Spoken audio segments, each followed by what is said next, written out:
Hello everyone, मैं रवि कुमार आपका फिर से एक बार स्वागत करता हूं आपके इस यूट्यूब चैनल आरजीपी आईटीआई में, जो जिसके माध्यम से हम लोग एनटीटी के कोर्सेज के बारे में पढ़ रहे हैं। और हमारा जो पेपर चल रहा है, पेपर 3 चल रहा है, विद्यालय संगठन यानी स्कूल ऑर्गेनाइजेशन। अभी उसमें जो हमारा जो आज का जो टॉपिक होने वाला है, समुदाय तथा विद्यालय। पिछले क्लास में हमने आपको बताया था समुदाय और घर या परिवार के विषय में।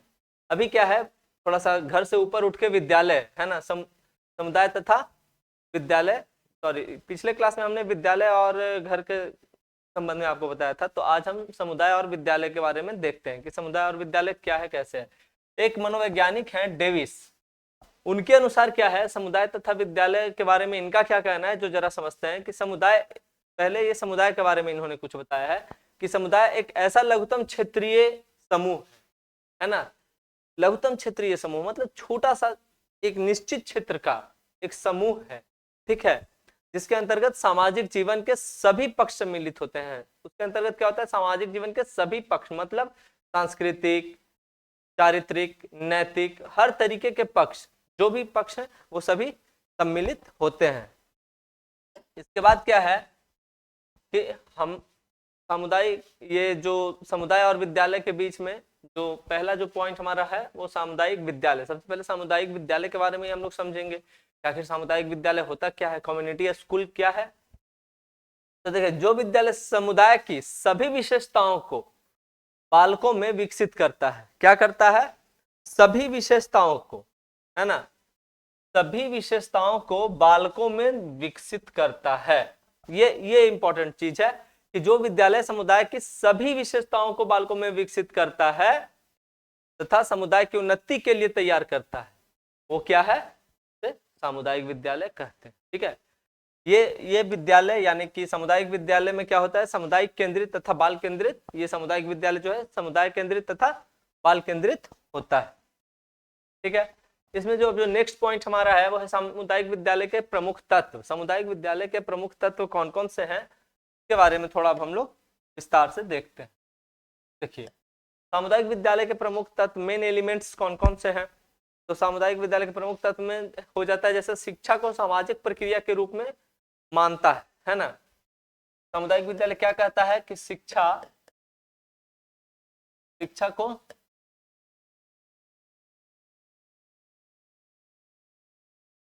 है ना, शिक्षा को क्या करता है कि शिक्षा को सामाजिक प्रक्रिया के रूप में, सामाजिक प्रक्रिया के रूप में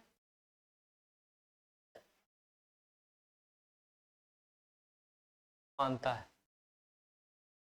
ठीक है, सेकंड इसमें क्या है, शिक्षा को, पहला क्या है, शिक्षा को सामुदायिक प्रक्रिया के रूप में मानता है। सेकंड है, यह समाज के हित के लिए, है ना, यह समाज के हित के लिए समुदाय के एजेंट के रूप में कार्य करता है। क्या है, समुदाय के हित के लिए, हित के लिए समुदाय का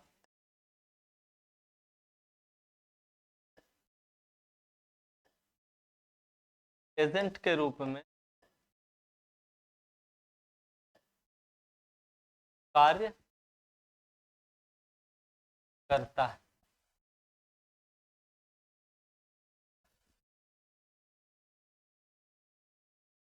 कार्य करता है ना। ये सामुदायिक विद्यालय का ये सब प्रमुख तत्व है।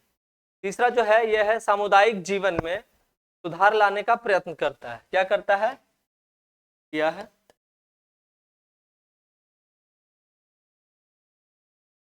सामुदायिक जीवन में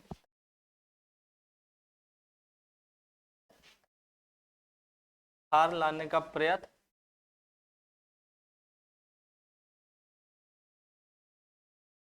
करता। नेक्स्ट है इसमें कि यह जीवन केंद्रित तथा बाल केंद्रित होता है। ये तो पॉइंट मैंने आपको पहले ही बता दिया है, ठीक है, तो इसको क्यों नोट करना है, इसको छोड़ देते हैं। ठीक है, उसके बाद है कि यह विभिन्न शैक्षणिक सामग्री का विकास व निर्माण करता है। यह है शैक्षणिक, यह शैक्षणिक सामग्री का निर्माण तथा विकास करता है। ठीक है, तो ये थे कुछ प्रमुख तत्व जो सामुदायिक विद्यालय के लिए आवश्यक हैं। ठीक है, इसके बाद जो हम लोग देखने वाले हैं, इसके बाद हम लोग देखेंगे थोड़ा कि समुदाय समुदाय तथा विद्यालय में संबंध, समुदाय और विद्यालय में क्या संबंध होता है उसके विषय में थोड़ा हम लोग देखेंगे। तो क्या क्या संबंध है, तो सबसे पहला इसमें देखिए कि समुदाय क्या है। आखिर समुदाय और विद्यालय, समुदाय के बिना विद्यालय उसकी कल्पना नहीं की जा सकती है ना। हर समुदाय में विद्यालय का होना आवश्यक होता ही होता है। तो समुदाय और विद्यालय में संबंध किस तरह का संबंध होता है, तो समुदाय की सेवा की भावना है ना। विद्यालय का ये होना चाहिए कि समुदाय की सेवा की भावना हो। इसमें क्या है, इसमें विद्यालय क्या है, इस प्रकार से कार्य करता है, उसकी भावना या उसका इंटेंशन, उसका लक्ष्य इस तरीके का होना चाहिए कि वो क्या है, वो समुदाय को क्या कर सके, उसकी सेवा कर सके, उसको लाभान्वित कर सके, उसके समुदाय में जिस प्रकार के क्रियाकलाप है या जो सभ्यता संस्कृति है उसको अपने विद्यालय में पढ़ने वाले बच्चों को वो प्रदान कर सके। दूसरा क्या है कि समुदाय का ज्ञान, वहां का जो विद्यालय है, सामुदायिक विद्यालय जो होता है उसमें क्या चाहिए, जिस भी समुदाय का वो विद्यालय हो, उस विद्यालय को क्या चाहिए कि उस समुदाय के विषय में उसको ज्ञान हो, है ना। अगर वो जैसे मिशनरी स्कूल है तो क्रिश्चियन का स्कूल है तो उसको क्रिश्चियन के विषय में उसको जानकारी, उसको ज्ञान हो कि हाँ उसकी क्या है सभ्यता संस्कृति और क्या कैसे, है ना। फिर विद्यालय का ज्ञान के बाद क्या है कि सामुदायिक विद्यालय को विद्यालय का ज्ञान भी होना आवश्यक है कि विद्यालय किस प्रकार से विद्यालय को संचालित करना है, विद्यालय के क्या कार्य है, क्या कर्तव्य है, क्या उसकी रिस्पॉन्सिबिलिटीज है, इन सब चीजों के बारे में भी इनकी जानकारी होनी चाहिए। फिर क्या है कि सामुदायिक पृष्ठभूमि के अनुसार बच्चे का अनुकूलन, सामुदायिक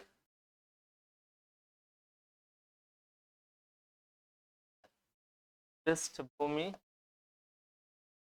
के अनुसार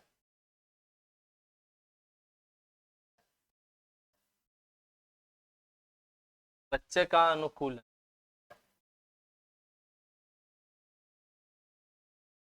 मतलब एडजस्टमेंट, एडेप्टेबिलिटी बोला जाता है इसको, शायद को एडेप्टेशन बोला जाता है, एडेप्टेशन है ना। समायोजन मतलब होता है एडजस्टमेंट और ये हो गया एडेप्टेशन। ठीक है, तो अब देखिए क्या है कि सामुदायिक पृष्ठभूमि के अनुसार बच्चे का अनुकूलन, मतलब समुदाय में जिस प्रकार की वहां की अभी यथा स्थिति है, परिस्थिति है, वहां की जो भी पृष्ठभूमि है उसके हिसाब से बच्चों को एडजस्ट करना, अनुकूलित करना, ये चीजें क्या है विद्यालय तथा समुदाय में संबंध, अच्छे संबंध को दर्शाता है। फिर है लास्ट है विद्यालय की सहायता की भावना। समुदाय में क्या होनी चाहिए, तो समुदाय में होनी चाहिए कि विद्यालय की सहायता करे, है ना, विद्यालय की सहायता की भावना। ठीक है, विद्यालय की सहायता के लिए समुदाय को हमेशा तत्पर रहना चाहिए, अग्रसर रहना चाहिए। इसके बाद जो है नेक्स्ट जो टॉपिक है क्या है, समुदाय तथा विद्यालय में सहयोग। समुदाय और विद्यालय एक दूसरे को आपस में किस प्रकार से सहयोग करेंगे इसके बारे में थोड़ा सा हम लोग जानते हैं, देखते हैं। तो किस प्रकार से कर सकते हैं, एक एक करके इनको समझते हैं। तो सबसे पहला क्या है कि पाठ्यक्रम समाज की आवश्यकताओं के अनुरूप होनी चाहिए, है ना। विद्यालय में जो पाठ्यक्रम हो, सामुदायिक विद्यालय में पाठ्यक्रम क्या है, पाठ्यक्रम समुदाय के आवश्यकताओं के अनुरूप होनी,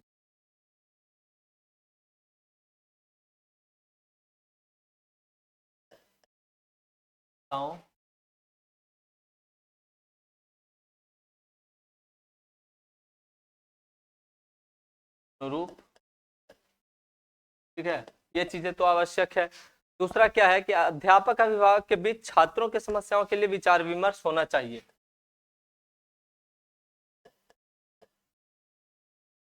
अध्यापक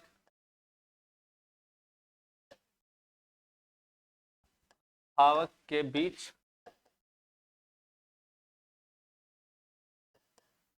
छात्रों की समस्याओं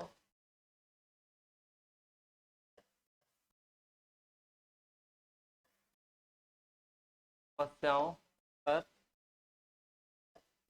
विचार विमर्श होना चाहिए। ठीक है। तीसरा है, इसमें जो तीसरा जो पॉइंट है वो क्या है कि विद्यालय में जैसे राष्ट्रीय सेवा आयोग हो गया, एनसीसी हो गया, इन सब के माध्यम से विद्यालय में राष्ट्रीय सेवा आयोग हो, एनसीसी हो, या फिर स्काउटिंग हो गया, स्काउटिंग आदि के माध्यम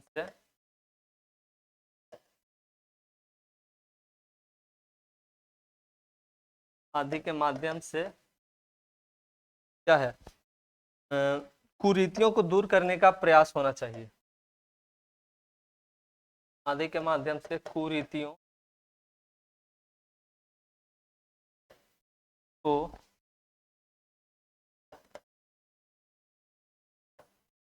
दूर करने का प्रयास होना चाहिए।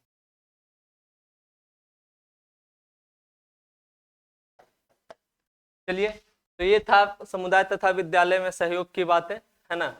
तो ये इस प्रकार से समुदाय तथा विद्यालय जो आपका जो टॉपिक है वो समाप्त हुआ, और इसी के साथ विद्यालय तथा संगठन का जो ये पेपर चल रहा था, पेपर 3 वो भी समाप्त हो गया।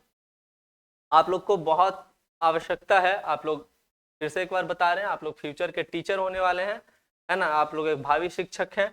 तो इसमें क्या करना है कि आप लोग को इन सब विद्यालय से संबंधित सभी तथ्यों के ऊपर विशेष ध्यान देने की आवश्यकता है, और इसको ध्यान से समझिए, पढ़िए, और वीडियो अगर सही लगे तो लाइक शेयर और सब्सक्राइब जरूर करें। Thank you.